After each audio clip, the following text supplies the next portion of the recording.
Here's your WNEM TV5 news update. Good evening, everyone. I'm Meg McLeod. Here's a quick look at some of our stories tonight. Grammy-nominated country music star Jelly Roll has already left his mark on the Ignite program at the Genesee County Jail. And now the jail is opening up a music studio in his name.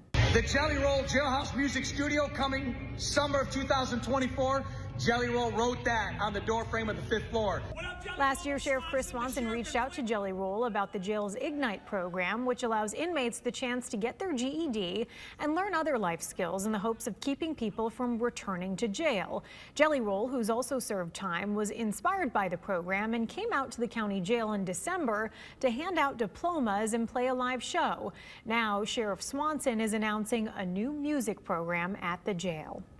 Tonight, the Flint City Council will appoint someone to replace late Councilman Eric Mays. Mays was buried over the weekend after his death last month. The council had 30 days to fill the first ward vacancy as required by the city charter, and that deadline is midnight tonight. After that, a special election will be held.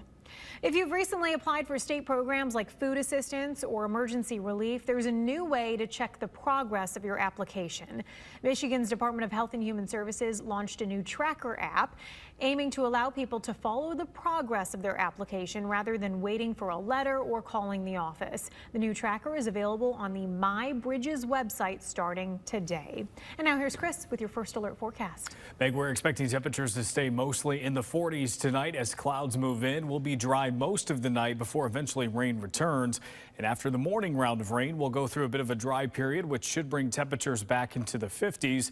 And then another round of rain is expected during the afternoon. Speaking of rain, that is to our west tonight.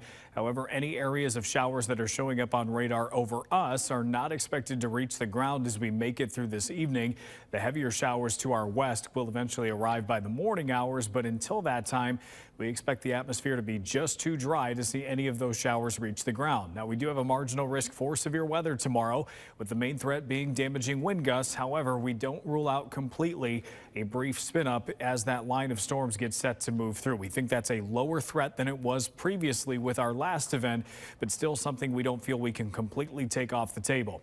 Hour by hour as we go through tonight shows that we'll stay dry through midnight and the first couple of hours after that. By the morning commute tomorrow, we see the rain move back in, some of it heavy at times, but it moves out pretty quickly. So by late morning and afternoon, we're drying out. But then that fuels the afternoon thunderstorms as the atmosphere tries to recover.